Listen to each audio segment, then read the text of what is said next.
പ്രിയപ്പെട്ടവരെ, ഒരിക്കൽ കൂടി ഡിവൈൻ ബ്ലെസ്സിങ് എന്ന ഈ ശുശ്രൂഷയിലേക്ക് എല്ലാവരെയും ഒത്തിരി സ്നേഹത്തോടെ സ്വാഗതം ചെയ്യുന്നു.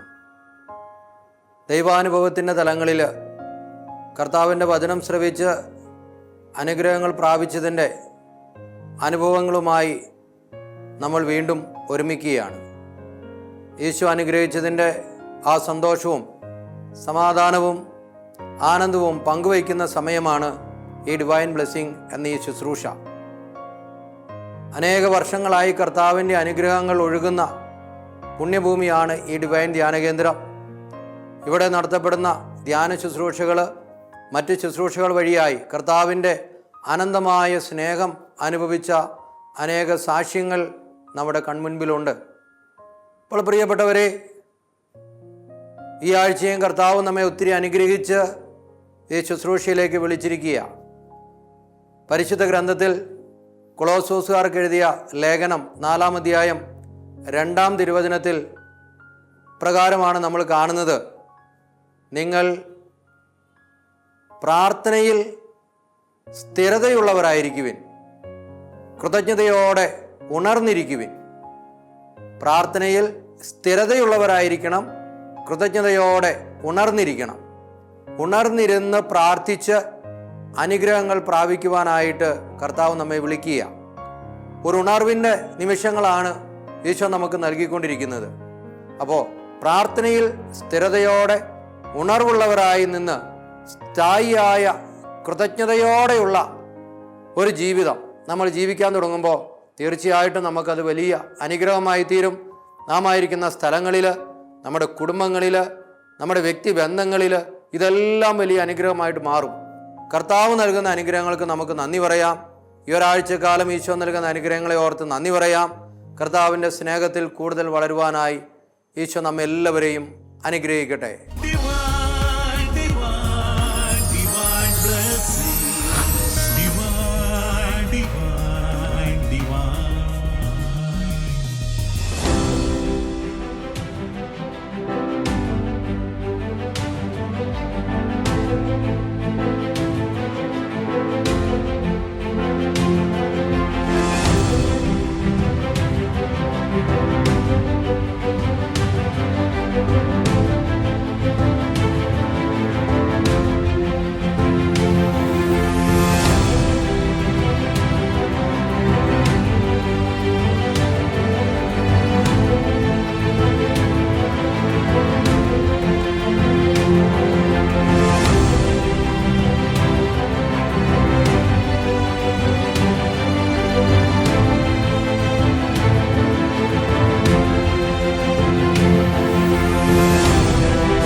നമ്മുടെ ശരീരം ദൈവത്തിൻ്റെ ആലയമാണ്.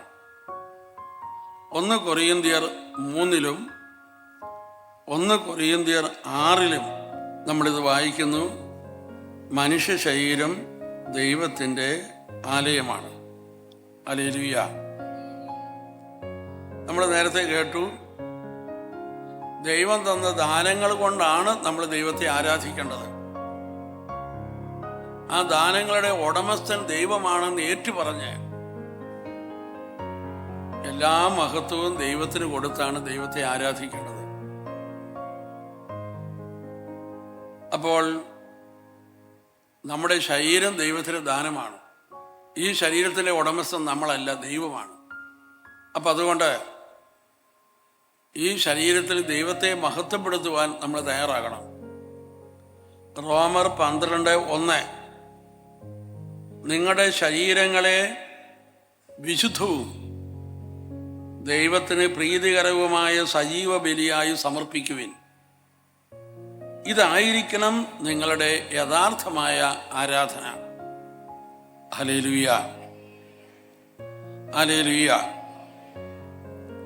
നമ്മുടെ ഈ ശരീരത്തിൽ ധാരാളം കഴിവുകൾ നിറഞ്ഞിരിപ്പുണ്ട്. ഈ കഴിവ് ഉപയോഗിച്ച് നമ്മൾ ഒത്തിരി കാര്യങ്ങൾ ചെയ്യുന്നുമുണ്ട്. അങ്ങനെ നമ്മൾ ചെയ്തു കഴിയുമ്പോൾ നമുക്കൊരു സന്തോഷം, എനിക്ക് ഇത്രയൊക്കെ ചെയ്യാൻ പറ്റിയല്ലോ. അതുപോലെ പലരും ചിലപ്പോൾ നമ്മളെ അപ്രീഷിയേറ്റ് ചെയ്തെന്ന് വരും. ഹൈ, നീ എത്ര മനോഹരമായിട്ടാണ് ചെയ്തിരിക്കുന്നത്. അങ്ങനെ ഈ കഴിവുകളുടെ പേരിൽ പലരും നമ്മളെ മഹത്വപ്പെടുത്തിയെന്ന് വരും. എന്നാൽ നമ്മൾ ഓർക്കണം, ഈ ശരീരത്തിൻ്റെ യഥാർത്ഥ ഉടമസ്ഥൻ ദൈവമാണ്. അതുകൊണ്ട് ആ മഹത്വമെല്ലാം, നമുക്ക് കിട്ടുന്ന ആ മഹത്വമെല്ലാം ദൈവത്തിൻ്റെ കയ്യിലേക്ക് കൊടുത്ത്, എങ്ങനെയാണ് ദൈവത്തിൻ്റെ കയ്യിൽ കൊടുക്കുന്നത്? നന്ദിയും സ്തുതിയും പറഞ്ഞ് അങ്ങനെ ബലിയായി ദൈവത്തിൻ്റെ കയ്യിലേക്ക് കൊടുക്കണം.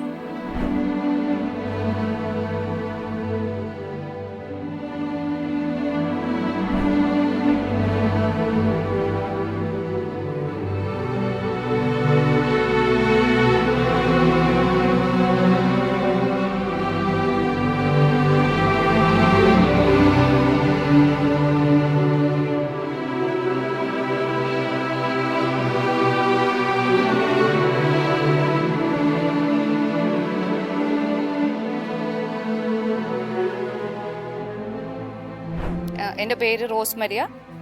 ഞാൻ ഇപ്പോൾ താമസിക്കുന്ന ഗുജറാത്തിലാണ്, പറോഡയിലാണ്. എൻ്റെ നാട് ഇവിടെ തലയോലപ്പറമ്പാണ്. അപ്പോൾ എൻ്റെ വർഷങ്ങളായിട്ടൊരാഗ്രഹമാണ് ഡിവൈനിൽ വന്ന് ധ്യാനം കൂടണമെന്ന്. അപ്പോൾ ഇപ്രാവശ്യം എനിക്കൊരു അവസരം കിട്ടിയപ്പോൾ ഞാൻ വന്നു. നല്ലൊരു ഹീലിംഗ് ആണ്.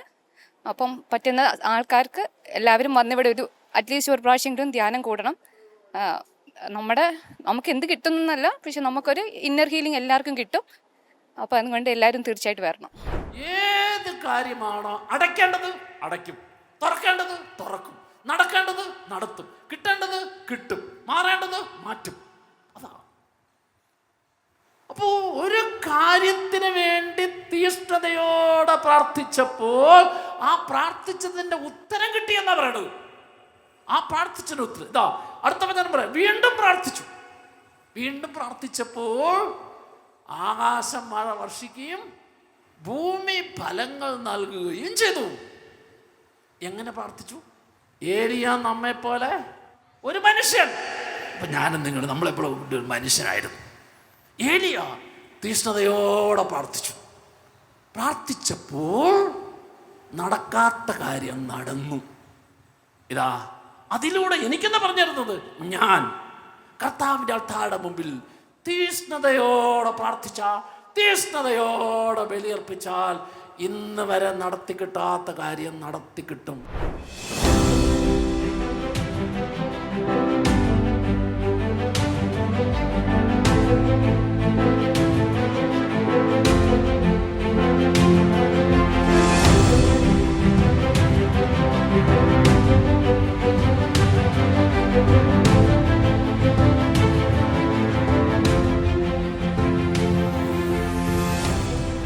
എൻ്റെ പേര് ത്രേസ്യ കുട്ടി. ഞാനൊരു റിട്ടയർഡ് കോളേജ് പ്രൊഫസറാണ്. ഇവിടെ ഞാനൊരു 1991 ധ്യാനം കൂടാൻ വന്നിട്ടുണ്ടായിരുന്നു. അത് കഴിഞ്ഞ് പിന്നെ ഇങ്ങോട്ട് വന്നിട്ടില്ല. എന്തായാലും ദൈവാനുഗ്രഹത്താൽ അത്രേ എനിക്ക് പറയാനുള്ളൂ. ദൈവം തോന്നിച്ചതാണ്. ഞാൻ എൻ്റെ ഇടവപ്പള്ളി കുർബാനയ്ക്ക് കൂടിക്കൊണ്ടിരുന്നപ്പോഴാണ് എനിക്ക് പെട്ടെന്നൊരു തോന്നൽ തോന്നി, ഇവിടെ വന്നൊരു ധ്യാനം കൂടിയാലോ എന്ന് തോന്നി. എനിക്ക് ഇത്തിരി പ്രശ്നങ്ങളൊക്കെ ഉണ്ട്. അപ്പം ഞാൻ ഓർത്ത് തമ്പുരാൻ്റെ അടുത്തുനിന്ന് വന്ന് പറയാമെന്ന് കരുതിക്കൊണ്ട് വേഗം അവിടെ നിന്ന് അരമണിക്കൂർ കൊണ്ട് റെഡിയായി ഞാനിവിടെ വന്നതാണ്. ഏതായാലും പഴയ പനിക്കലച്ചനെ കാണാനും അതുപോലെ പഴയ പാട്ടുകൾ കേൾക്കാനും അതുപോലെ അച്ഛൻ്റെ ടോക്ക് കേട്ടാൽ എത്ര മണിക്കൂർ ഇരുന്നാലും വിഷമം വരികയല്ല, മടുപ്പ് വരികയല്ല. എനിക്ക് ഇന്ന് വയസ്സ് 67 എന്നാലും കുഴപ്പമില്ല. നല്ല സുന്ദരമായിട്ട് അച്ഛനെല്ലാം പറയുന്നു. ഞാൻ ഒരുപാട് ഡിഗ്രിയൊക്കെ ഉള്ളയാളാണ്. പക്ഷേ ഈ അച്ഛൻ പറയുന്നത്, വിശകലനം ചെയ്ത് ഓരോന്ന് പറയുന്നത് കേട്ട് കഴിഞ്ഞാൽ നമ്മളൊന്നും അവിടെയൊന്നും അടുക്കല്ല. അത്രയ്ക്കും ഓരോ കാര്യങ്ങളും ചെറുതായിട്ട് ഇങ്ങനെ അച്ഛൻ പറയുന്നു. സാധാരണ മനുഷ്യർക്ക് കേൾക്കാൻ തക്കവിധം ഇങ്ങനെ പറയുന്നു. അതുപോലെ ഓരോ അച്ഛന്മാരുടെയും പ്രസംഗം അതുപോലെ പാട്ട് ഒന്നിനൊന്നിനും മെച്ചമാണ്. വന്നില്ലെങ്കിൽ തീർച്ചയായിട്ടും ഒരു തീരാനഷ്ടമാണ്. ഇനി എന്തായാലും എൻ്റെ നാട്ടിൽ അങ്കമാലിയിൽ നിന്ന് കുറച്ച് പേരെ ഇവിടേക്ക് കൊണ്ടുവരണം എന്ന് ഞാൻ വിചാരിക്കുന്നുണ്ട്. തീർച്ചയായിട്ടും ഞങ്ങളുടെ നാടിനും ഞങ്ങളുടെ ഇടവകയ്ക്കുമൊക്കെ അതൊരു സൗഭാഗ്യമായിരിക്കും. 1 കൊരിന്ത്യർ 12:27 നിങ്ങൾ ക്രിസ്തുവിൻ്റെ ശരീരവും ഓരോരുത്തരും അതിലവയവങ്ങളുമാണ്. നിങ്ങൾ ക്രിസ്തുവിൻ്റെ ശരീരം, ഈ നമ്മുടെ ശരീരം ഓരോരുത്തരും അതിൽ അവയവങ്ങളാണ്. വീണ്ടും 2 കൊരിന്തോസ് 6:16, 2 കൊരിന്തോസ് 6:16, നമ്മൾ ജീവിക്കുന്ന ദൈവത്തിൻ്റെ ആലയമാണ്. കണ്ട, ദൈവത്തിൻ്റെ ആലയമാണ്. എന്തെന്നാൽ ദൈവം അരുളി ചെയ്തിരിക്കുന്നു, ഞാൻ അവരിൽ വസിക്കുകയും അവരുടെ ഇടയിൽ വ്യാപരിക്കുകയും ചെയ്യും. ഞാൻ അവരുടെ ദൈവമായിരിക്കും, അവരെൻ്റെ ജനവുമായിരിക്കും. ഹല്ലേലൂയ. നമ്മൾ ജീവിക്കുന്ന ദൈവത്തിൻ്റെ ആലയമാണ്. എന്തെന്നാൽ ദൈവം അരുളി ചെയ്തിരിക്കുന്നു, ഞാൻ അവരിൽ വസിക്കുകയും അവരുടെ ഇടയിൽ വ്യാപരിക്കുകയും ചെയ്യും. ഞാൻ അവരുടെ ദൈവമായിരിക്കും, അവരെൻ്റെ ജനവുമായിരിക്കും. Praise the Lord. വീണ്ടും കൊളോസ്സസ് 3:11, കൊളോസ്സസ് 3:11, ക്രിസ്തു എല്ലാമാണ് എല്ലാവരിലുമാണ്. ക്രിസ്തു എല്ലാമാണ് എല്ലാവരും. നമ്മൾ ഈശോ വസിക്കുന്നു. ഇതൊക്കെയാണ് ശരീരത്തിൻ്റെ പ്രത്യേകതകൾ. എങ്കിൽ ദൈവം പറയുന്നു 1 തെസ്സലോനി 4:4-5, 1 തെസ്സലോനി 4:4-5, നിങ്ങൾ ഓരോരുത്തരും സ്വന്തം ശരീരത്തെ വിശുദ്ധിയിലും മാന്യതയിലും കാത്തു സൂക്ഷിക്കണം. ദൈവത്തെ അറിയാത്ത വിജാതീയരെ പോലെ കാമവികാരങ്ങൾക്ക് നിങ്ങൾ അടിമപ്പെടരുത്.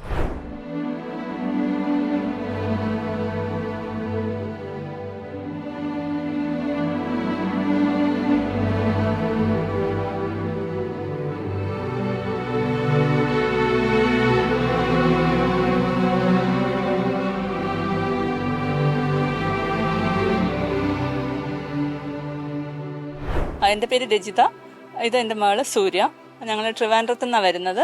എൻ്റെ മകൾക്ക് ഒരു ഗ്യാസ്ട്രൈറ്റീസിൻ്റെ പ്രോബ്ലം ഉണ്ടായിരുന്നു. അപ്പോൾ കോളേജിൽ പോകാൻ പറ്റാത്ത സാഹചര്യം, കുറേ നാളുകൊണ്ട് കോളേജിൽ പോകാൻ പറ്റില്ല, ലീവാണ്. അങ്ങനെ എക്സാം പെൻഡിങ് ആയിട്ട് വന്നു. ഈ വർഷത്തെ എക്സാം എഴുതാൻ പറ്റാത്ത ഒരു കണ്ടീഷൻ വന്നു. അപ്പോൾ എന്തായാലും ഞാൻ ഇവിടെ വന്ന് ഒരു ധ്യാനം കൂടണമെന്ന് കരുതി. അങ്ങനെ ഫസ്റ്റ് ഡേ തന്നെ നമ്മൾ അവിടെ നിന്ന് രാവിലെ ട്രെയിനിൽ വന്നു. അപ്പോൾ ഒരു 10 മണിക്കൂറോളം നമ്മൾ ഫുഡ് കഴിക്കാതെയാണ് ഇവിടെ വന്നത്. അപ്പോൾ ഇവിടെ വന്നപ്പോൾ ധ്യാനത്തിൻ്റെ സമയമായി. അപ്പോൾ അങ്ങനെ 10 മണിക്കൂറോളം നമുക്ക് ഫുഡ് കഴിക്കാതെ നമ്മളിവിടെ ഇരുന്നു. പക്ഷേ മോളുടെ അവസ്ഥയെന്ന് വെച്ചാൽ ഒരു 5 മിനിറ്റ് വിശപ്പ് വന്ന ഒരു 5 മിനിറ്റ് കഴിഞ്ഞാൽ ഗ്യാസ്ട്രൈറ്റിസിൻ്റെ പ്രോബ്ലം നന്നായിട്ട് വന്ന് വയറുവേദന മാറാത്തൊരു കണ്ടീഷനായിരുന്നു. പക്ഷേ ഇവിടെ ഒരു 10 മണിക്കൂർ നമ്മളിവിടെ വന്നു ഫുഡ് കഴിക്കാതെ ഇരുന്നിട്ടും അന്ന് വേദന വന്നിട്ടില്ല.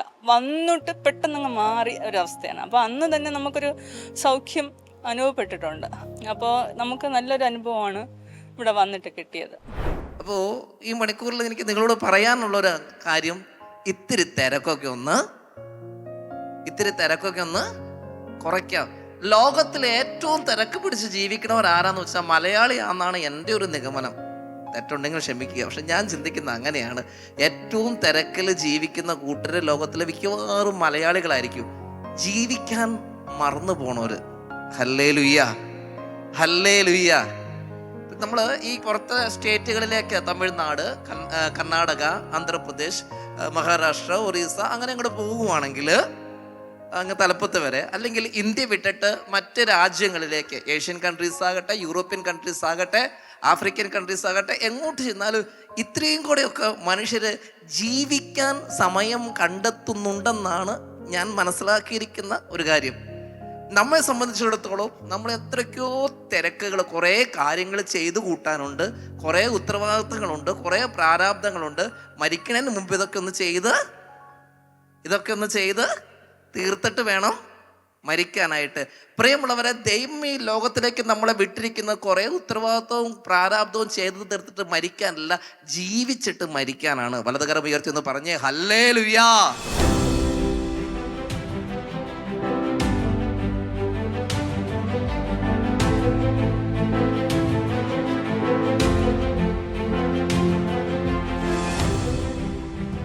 എൻ്റെ പേര് പ്രീജ, ഞാൻ പത്തനംതിട്ടയിൽ നിന്ന് വരുക. എനിക്ക് ആദ്യം ധ്യാനത്തിനെ പറ്റിയൊന്നും വലിയ അറിവില്ലായിരുന്നു. പക്ഷെ ഇവിടെ വന്ന് കൂടിയപ്പം നല്ലൊരു ഹീലിംഗ് ആണ്. എല്ലാ ക്ലാസ്സുകളൊക്കെ ആണെങ്കിലും നല്ലൊരു ക്ലാസ്സൊക്കെ ആയിരുന്നു. നമുക്ക് ഒത്തിരി ഫലപ്രദമായിട്ട് ധ്യാനം കൂടാനും പങ്കെടുക്കാനും പ്രാർത്ഥിക്കാനും ഒക്കെ കഴിഞ്ഞു.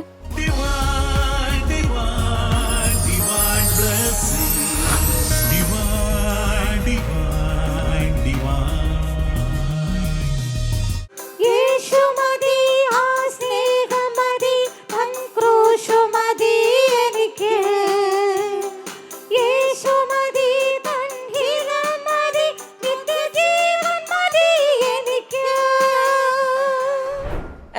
പേര് മിലിൻ. ഇതെൻ്റെ അമ്മാമ്മയാണ്. ഞാൻ UK നിന്ന് വരുന്നു. ഞങ്ങൾ ഇന്ന് ഈ ധ്യാനത്തിന് കൂടാൻ പറ്റിയതിന് ഞങ്ങൾക്ക് നല്ല അനുഭവങ്ങളാണ് ഉണ്ടാക്കിയിരിക്കുന്നത്.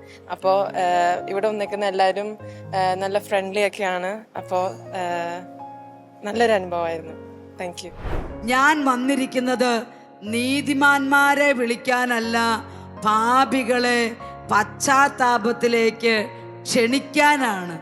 ക്ഷണിക്കാൻ വരികയാണെന്ന്, പാപികളെ പശ്ചാത്താപത്തിലേക്ക് ക്ഷണിക്കാനാണ് ഞാൻ വന്നതെന്ന് ഈശോ പറയുമ്പോൾ, നീതിമാന്മാരായ ഒരുപാട് ആളുകൾ ലോകത്തിലുണ്ട്. പിതാവ് പറഞ്ഞു മകനോട്, ആരോടും ഒരു ബന്ധമില്ലാതെ തിന്മയുടെ ജീവിതം നയിക്കുന്ന ഒരുപാട് പേര് ലോകത്തുണ്ട്. അവരെ വേണം നീ വിളിച്ചോണ്ട് വരാൻ. അവരെ ക്ഷണിക്കണം. എങ്ങോട്ടേക്കാ? പശ്ചാത്താപത്തിലേക്ക്.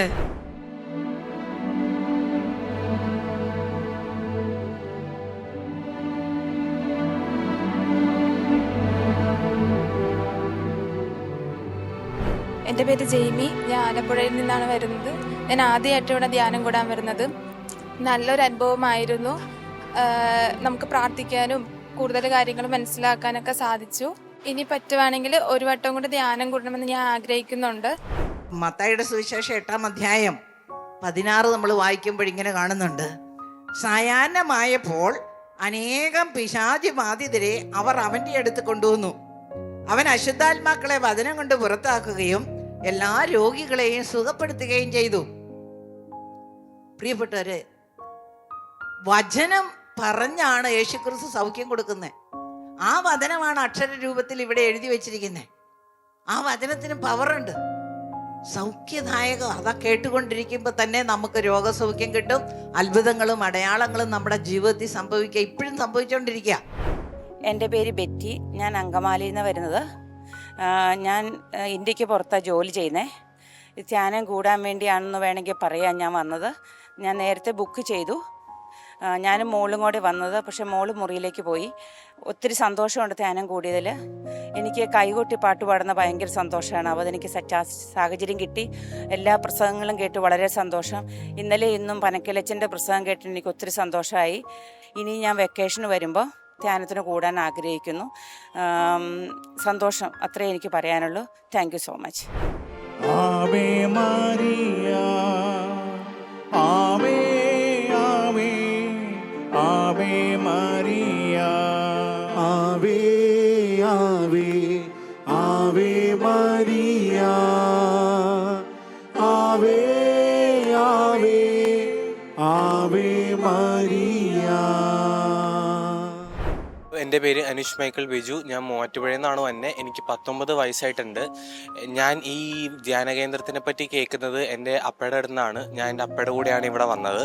ഈ ധ്യാനം എന്നെ വളരെ നന്നായിട്ട് സഹായം ചെയ്യുകയും എനിക്കൊരു നല്ല സൗഖ്യം കൊണ്ടുവരാൻ വേണ്ടി സഹായിക്കുകയും ചെയ്തു.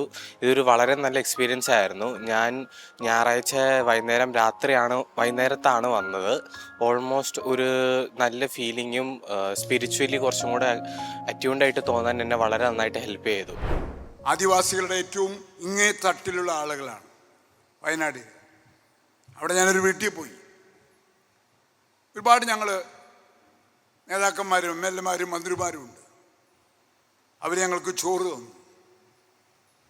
ചോറിന് മുമ്പ് അവർ പറഞ്ഞു, ഒന്ന് പ്രാർത്ഥിച്ചോട്ടെ. ഞാൻ നോക്കുമ്പോൾ പണിക്ക് ഭാഷയിൽ എഴുതിയ ഒരു ബൈബിള് കൊണ്ടുവന്നിട്ടാണ് അവർ പ്രാർത്ഥന ആരംഭിക്കുന്നത്.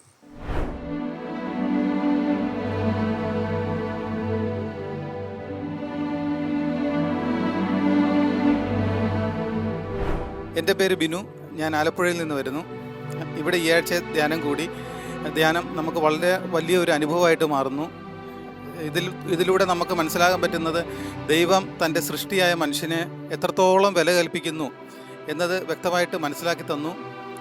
ഇതിലൂടെ നമുക്ക് നമ്മളുടെ ജീവിതം എങ്ങനെ ആത്മീയമായി കൂടുതൽ വളരണം, അതിൻ്റെ പ്രസക്തി എന്താണ്, മരണശേഷം നമ്മുടെ ആത്മാവിന് എന്ത് സംഭവിക്കുന്നു, ഇതെല്ലാം മനസ്സിലാക്കാൻ വ്യക്തമായിട്ട് ഈ ധ്യാനത്തിലൂടെ സാധിച്ചു. പനക്കലച്ചൻ്റെ ക്ലാസ്സുകൾ പ്രത്യേകിച്ച് ഫലപ്രദമായി നമുക്ക് അനുഭവപ്പെട്ടു. പുതിയൊരു സൃഷ്ടിയായി മാറേണ്ടതിൻ്റെ ആവശ്യം, ക്രിസ്തുവിലൂടെ പുതിയൊരു ശരീരം സ്വീകരിച്ച് പുതിയൊരു വ്യക്തിയായി മാറേണ്ട ആവശ്യകത എന്താണെന്നുള്ളത് വ്യക്തമായിട്ട് മനസ്സിലാക്കി തരാൻ ഈ ധ്യാനം സഹായിച്ചു. യെശയ്യാ പ്രവാചകന്റെ പുസ്തകം 59 അധ്യായം 2-ാമത്തെ വാക്യം ഇങ്ങനെയാ പറയുന്നത്. യെശയ്യാ 59 2-ാമത്തെ വാക്യം എന്താ പറഞ്ഞിരിക്കുന്നത്? നിന്റെ അകൃത്യങ്ങൾ നിന്നെയും ദൈവത്തെയും തമ്മിൽ അകറ്റിയിരിക്കുന്നു. നിന്റെ അകൃത്യങ്ങൾ നിന്നെയും ദൈവത്തെയും തമ്മിൽ അകറ്റിയിരിക്കുന്നു. നിന്റെ പാപങ്ങൾ അവിടുത്തെ മുഖം നിന്നിൽ നിന്ന് മറച്ചിരിക്കുന്നു. അതിനാൽ അവിടുന്ന് നിന്റെ പ്രാർത്ഥന കേൾക്കുന്നില്ല. എത്ര ഭയാനകമാണ് ആ വാക്ക്. അതിനാൽ അവിടുന്ന് നിന്റെ പ്രാർത്ഥന കർത്താവ് ശ്രവിക്കുന്നില്ല. ഏതിനാൽ? ഞാൻ പാപത്തിലായിരിക്കുന്നതിനാൽ. ഇപ്പം പാപമോചനം ലഭിച്ചു കഴിഞ്ഞാൽ, അല്ലെങ്കിൽ പാപരഹിതരായി കഴിഞ്ഞാൽ നമ്മുടെ പ്രാർത്ഥനയ്ക്ക് ഉടൻ ഉത്തരമാണ്. അതാ പറയുന്നത്, നീ പ്രാർത്ഥിച്ച് തീരുന്നതിന് മുമ്പ് ഞാൻ നിനക്ക് ഉത്തരം നൽകും. ഹല്ലേലൂയ. ആരാധന ആരാധന യേശുവേ ആരാധന.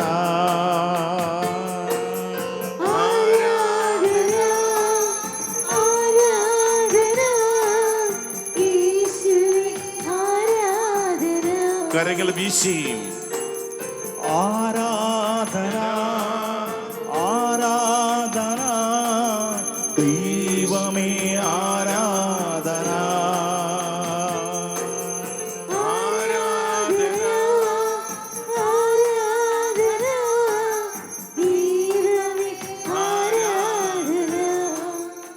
Divine, divine, divine blessing.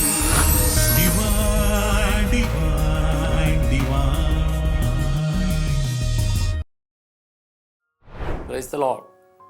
ഈശോയിൽ ഏറ്റവും സ്നേഹം നിറഞ്ഞ സഹോദരി സഹോദരന്മാരെ, ഒരാഴ്ച ഡിവൈൻ ധ്യാന കേന്ദ്രത്തിൽ വചനം കേട്ട് വലിയ ഒരു ആത്മീയ നിറവോടും ആനന്ദത്തോടും കൂടിയാണ് നിങ്ങൾ ഓരോരുത്തരും ഭവനങ്ങളിലേക്ക് തിരിച്ചു പോകുന്നത്.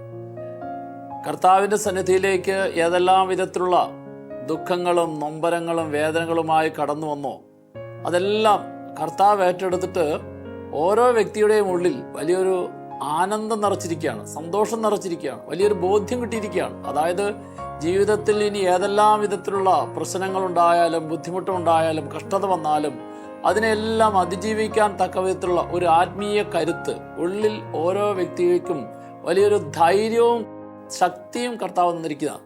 ദൈവത്തിൻ്റെ വചനം ഇങ്ങനെ നമ്മൾ ഓർപ്പിക്കുകയാണ്. യെശയ്യാ പ്രവാചകന്റെ പുസ്തകം 30 അധ്യായം 20 തിരുവചനം. കർത്താവ് നിനക്ക് കഷ്ടതയുടെ അപ്പവും ക്ലേശത്തിൻ്റെ ജലവും തന്നാലും നിന്റെ ഗുരു നിന്നിൽ നിന്നും മറഞ്ഞിരിക്കുകയില്ല. ഇത് നമ്മുടെയൊക്കെ ഉള്ളിൽ ഉറപ്പായിട്ടും സ്വീകരിക്കേണ്ട ഒരു കാര്യമാണ്. അതായത് ജീവിതത്തിൽ ഏതെല്ലാം വിധത്തിലുള്ള കഷ്ടത, ബുദ്ധിമുട്ട്, രോഗം, സഹനം എന്ത് വന്നാലും അതിനെല്ലാം പിന്നിൽ കർത്താവിൻ്റെ കരമുണ്ട്. കർത്താവിൻ്റെ ആ കരം ഉയർത്തുന്ന കരമാണ്, രക്ഷിക്കുന്ന കരമാണ്, അനുഗ്രഹിക്കുന്ന കരമാണ്, ആശ്വസിപ്പിക്കുന്ന കരമാണ്, കണ്ണീരൊപ്പുന്ന കരമാണ്, സാന്ത്വനപ്പെടുന്ന കരമാണ്. ആ കരം എപ്പോഴും എന്നോടൊപ്പമുണ്ട്. ആ കരബലത്തിൻ്റെ ശക്തിയാണ് എന്നെ അനുദിന ജീവിതത്തിൽ എന്നെ നയിക്കുന്നത്. ഈ ഒരു ബോധ്യം എല്ലാവരുടെ ഉള്ളിൽ എപ്പോഴും ഉണ്ടാകണം.